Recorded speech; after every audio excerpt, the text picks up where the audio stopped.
May nakapagsabi na ba sa inyo na yung difference nyo as liberos? Yung style? They don't have to say it. I know we're so different. Yeah. Pero ako, maganda kasi yung dynamic ng differences nyo eh. Kasi syempre, naglaro na tayo sa national team. Mm-hmm. Si Dawn, she's the type na for the dive, o kahit saan. Sakop niya talaga buong court. Sasakupin niya. Yung mga unbelievable na moves andyan sa kanya, yung mga impossible na parang nagiging possible sa kanya, nagagawa niya. Si Swish naman, si Swish din, siya yung type na, tama yung hindi naman clap, si Bading naman. Pwestuhan. Steady, very steady. Yeah. Pwesto. As in, magaling kang bumasa. Alam mo kung saan yung etong player na to, specific player na to, alam mo kung saan siya bumibira, saan yung palo niya. Andun ka lang. Upo ka doon. Yes. Yes? Ganon. Yes? Gagana ka. Nandito ako. Si Don yung type ng, pag spiker ako, papaluin ko dito kasi walang tao dito. Tapos biglang, boom! Don! Ano bang ginagawa mo yan? Yung reaction time niya. Diba? Ang bilis niya. Oo, te. Yun ang difference ng dalawang to. Super galing. Hands down talaga sa inyo. Idol ko kayo. Magiging libero din ako sa inyo. Kain mo, te. Yung Abby Maranyo, paano maging libero? Parang mix ng dalawa. Ano yan, te? Pagka siya, gumaganon yung likod niya, nagbe-bend palikod. Ganun. Maarte. Gumaganon yung kamay. Oo, ganyan. Slow-mo pala. Boom. Yes. Na parang may mga magic dust na lumalabas. Oh my gosh. Thank you guys. Thank you sa compliment. Yes. Sana maraming napulot yung mga kabataan na gustong maging libero someday. Yes. Meron kasi mga players ng volleyball. Maliit po kami, hindi po kami pwede sa volleyball. Lagi ko sinasabi sa kanila, huwag niyo mamaliitin yung height niyo. Kasi madaming mga magagaling na volleyball players na hindi kasing tangkadan, pero may nararating sa buhay. Ayan, ito ang mga living proof natin, guys. Hello. Brandon Lazaro. Diba? Don Macandili. And not just like as a libero, like Cici Rondina. Yeah. Correct. Yung mga spikers din na maganda ang Magalanza. Yeah. Cons. Kay Coach Ramil kasi, parang ang galing niya magturo ng mental toughness and strategy. Which is very important. Yeah. But nung dumating sa team namin si Coach Bok, siya talaga yung nagturo sa akin ng technique. Lahat ng techniques about being a libero, passing, defense, how you see the ball. Siya talaga nagturo sa akin. Sobrang grateful talaga ako kay Coach. Shout out sa'yo, Coach Bok! Correct. That's why she's a beast.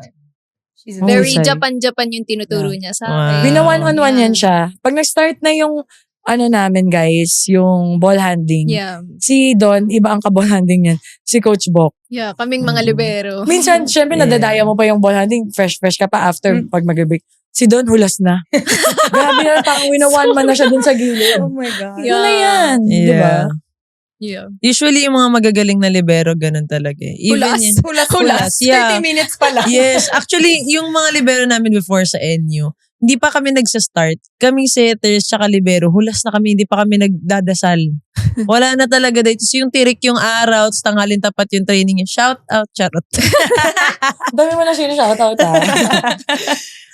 yung, si Don at saka si Den, usually as a libero, talagang mga, ang attitude niyan, die for the ball. Tas yung mukha naman, te. Mga over the backboard nila, saves nila. Anong pumapasok sa isip niyo? Bakit niyo ginagawa yun? Hindi ba kayo nun? Hindi ba namamaga yung hips niyo dun, te? Namamaga. Diba? Kasi Dati last time yun, na nag-dive ako, actually. purple yung dito ko. Diba? Sobrang Dati sakit. lang yun. Kasi ang dami ko nga experiences na talagang yung buwis buhay. Totoo pala yung mabubuwis yung buhay mo. So parang, Oo, legit actually talaga. natutunan ko rin to kay Coach Shaq na parang, Tuwan-tuwa pa yung mga ang mga viewers. bayani patay na, kaya patay na sila. Kasi naging bayani sila. Kasi bayani sila. So wag ka magpakabayani. Kasi isa lang yung katawan mo, isa lang yung buhay mo. Yeah. So Oo. take care of your body. Yeah. Pero mahirap talaga yun. Kasi yung mga tao, amazed na amazed pag nagda-dive, ganyan. Hindi nila alam dive. Parang pabigay na talaga yung kabuto-butuhan mo dito sa hips. Sila yung may madaming dito. Tosino. Tosino, yes. Tapos di ba namamaga pa yan, di ba? Namamaga pa. Usually ilang weeks na bago siya gumaling. Sis, alam mo naman, kinabukasan, magte-training pa tayo. Oo. Yeah. So, never siya nawawala. Sa bagay, ang sugat kasi kapag tinatamaan mo siya ng tinatamaan, hindi siya kaagad gumagalaw. Mag-heal. Oo. Ah. Kabog. Oy, nakalimutan natin. Oh, yeah. Ang kwentong libero ni Swisher din. Well, same with Dawn. Like, it really does take a certain kind of mentality to be a libero. Kasi, like, ang daling sabihin na, yan na lang yung ginagawa, marireceive ka lang naman, didig ka lang naman, ang dali-dali. That's like so basic. But then, that's the thing. Yun na nga lang yung gagawin namin. Yun na lang yung contribution namin. So, kailangan ma-perfect mo lahat ng gagawin mo. Minsan lang dumating yung bola sa'yo. And syempre, minsan mga import pa yung papalo. Yeah. Diba? Oo nga. Galang yung papalo. Abi Maranyo. OA na. Diba? Bella Belen. Angel Yeah. Canino. So, it's not easy. It's not as easy as people think it is. It is not easy. It really isn't. We just make it look easy. Yeah. I think. Yun na nga you make it look Galing easy. We make Paano it nyo look siya easy. inaaral? Like, going on a game, ano yung ginagawa nyo? Paano siya inaaral? Which one? Like the mental aspect of it? Or even sa technical, lang ako, curious ako, kasi nagpakalibero din ako for a time, pero parang MM lang yun eh. alam ko na dumepensa at magtakay dun sa likod. Basta maputo ko to, tapos na. Pero yung sa inyo, yung parang preparation-wise, paano ang POV nyo dun? Kunwari, going against, Creamline. Isa-isang player ba talagang inaaral niya? Ito, ganito siya, ganito yung style niya, ganito yung service niya. Yep. It's siguro yung mga habits ng spikers. Tendencies. Yeah. Yeah. Very important. Even yung setter, kailangan aralin Yeah. mo rin. Exact. And serves. And what I do also is, so kung nga it's like Creamline, signal. Aaralin ko yung signal. Titignan ko kung ano yung ginawa ng libero ng Creamline. Ano yung ginawa niyang tama para makuha yung mga spikes ng signal. Wow. Galing. Wow. Oy, may mga pointers kayo, mga bagets na Yes. gustong maging libero someday, ha? Mm-mm. Ayan, makinig kayo mabuti dito. Yes. Kung ako din nakikinig ako, baka malay mo makahabol pa ako. Pag hindi na ako makatalon, gusto ko na maglibero na ako. Gusto maglibero. Oy, excuse me kahapon. Yeah. Pakalibero Oy, ako, naku, ang very dami light. itong digs talaga. In fairness. Very light. Oh, go. Yeah. Siguro yung expectations din kasi sa libero dahil nga medyo 2 to 3 skills yung binibigay namin sa team. So parang yung expectations sa amin is getting higher. So for me personally, tinataasan ko talaga yung standards ko sa lahat ng touches that I make. So it's every touch parang may correction ako. So, sa training pa lang yan. Kaya siguro, parang nagiging muscle memory na siya in the long run. Yeah. Na parang, wala. Alam ko na gagawin ko. Ganun. Yeah, and it's those small things na minsan pag tatama na yung bola sa'yo, Yeah. sa isang braso lang tumamak, mali yun. Yeah. Tsaka may For me, parang tamang, may parang, alam niyo yung feeling ng tamang lapat ng Yes, bola sa arms yes. niya, di ba? Okay.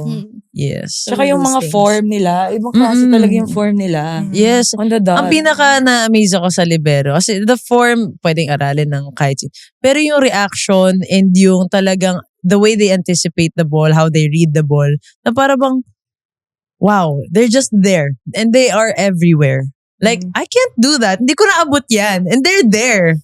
Parang, akin na nga dapat yun. Tapos nakuha pa ng libero. Yung Parang anticipation amazing. kasi nila, ibang klase. Ibang klase talaga. How do you react that fast ba? It's like, muscle memory na lang din ng brain nyo. Ganon. That's just how you guys are wired already. Siguro advantage na I'm closer to the floor. Because I'm small. I think that's an advantage as well. Yeah. Yes, kasi it's actually hard to, dive. Kasi may mga times there's this time na nagda-dive din ako. And since feeling ko medyo mataas ako sa floor kasi nga hindi pa ako sobrang nakababa. Sobrang sakit talaga. As in talagang parang may point times na namamaga din yung hips ko. Sabi ko, ganito yung feeling ng libero na ang sakit, ayoko na. Hindi ko And I can't even do what cannot. Dawn does. Hindi ako marunong mag-dolphin dive. Well, Hindi ko, no. Si ate yung slow motion na pag ganun, tas nakausli yung puwit puwet niyang ko, gano'n. Oo, slow mo siya. Hindi ko kaya yung Diba? Ano, parang, Ngayon ko lang nalaman siya. parang flying fish. Oo nga ba, ano? Pag ganun Pag ganun ka. ako, point. Si Don medyo Plak ganun na. pa eh. Ay, hindi ko makakalimutan yung ikaw ata yun ate, yung service, tapos pinancake mo. Tapos Wala sumakto akong sa choice eh. setter. Wala na choice eh. Bumaba agad eh. Na-late ka lang ng basa, ganun. Tapos pinancake mo, tapos sumakto sa setter. Sobrang talaga? kabog. Oo, te. Actually, Oo, hindi ko minsan naman nga. napanood yun, nasabi lang sa akin. Mga bagets ba kayo na parang nakikita niyo yung sarili niyo sa kanila? Nung mga bata pa kayo?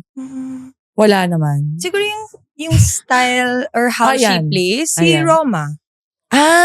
Okay. Oo, pwede. Mm-mm. Si Ate Roma. Malapit. Mm-mm. Parehas din kayo maganda. Yes, Fair. maganda siya. Yung freshness Nagmana siya niya. sa'yo. Hindi, fresh ka rin talaga. Maganda ka, wag ka magpapatalo. Okay. Ay, Okay. Okay. Ikaw okay. magpapatalo, fresh. Ikaw naman doon, meron ka nakikita. Siguro si Det. Yes. Kasi all over the floor din siya. Tapos sobrang aggressive. As in to the point na pag hindi na kaya ng kasama niya, agawin talaga niya. Correct. And she's a leader Yeah. inside the Yeah, court. she's the captain. Yeah. Ang galing ng mga pick nyo. Pero ang dami din ngayon na magagaling na libero at Sobra. in fairness, Malapit na yung time natin. Then is shaking. Malapit na tayo. I think no. May expiry I think date no. na ata tayo. In fairness, bago naman umabot yung mga bata na yan, kayo ang mga naging idolo ng mga players na yan. Yes, naman. Kayo din Kayo naman mga ng mga tinitingala. Tinitignan, sinusundan, di ba? And meron rin naman kaming mga ganon. Yes. Mga nauna sa atin. Yes, Oh. yun. Ako si ate din. Ay, we. Ayos ah. Parang ancient ng dating Oo mo. nga eh. Parang ninuno ka na, sister, Sakit ha? na alam mo kasi nauna ka sa akin eh. Isang taon lang naman. Sa taon lang ba? Oo. Fine. Kabats mo si Kimi. Tsaka si Eliza, di ba? Si Lai and si Kim halos sabay sila kasi nag-residency pa sila eh. Sabay kami ni sa Lasal, parang wala ata ako sabay. We. O si Mok. Si Mika. Ay, oh my Esperanza. gosh, ang bata mo pa pala. Atin. Anyways, huwag na natin pag-usapan yun. Alam mo, 1 year na nakita natin. Tanda-tanda ko masyado sa show na to.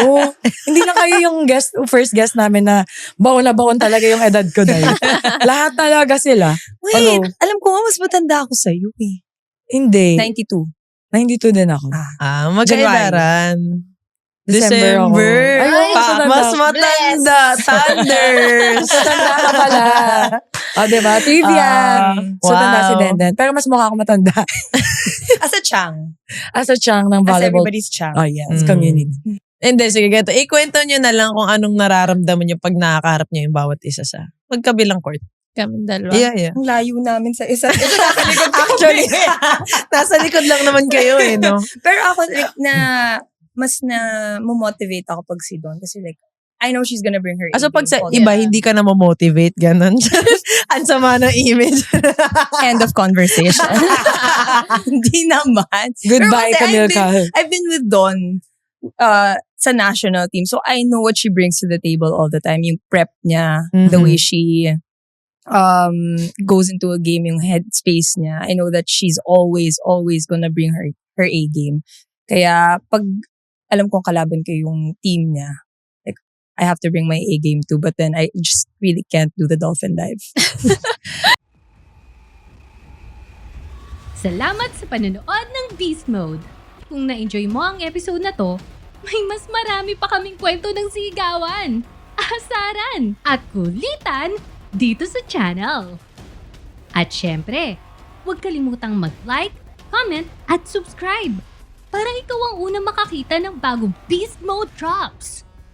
Follow na rin kami sa socials. Daming behind the scenes at bonus clips na papangka sa feed mo.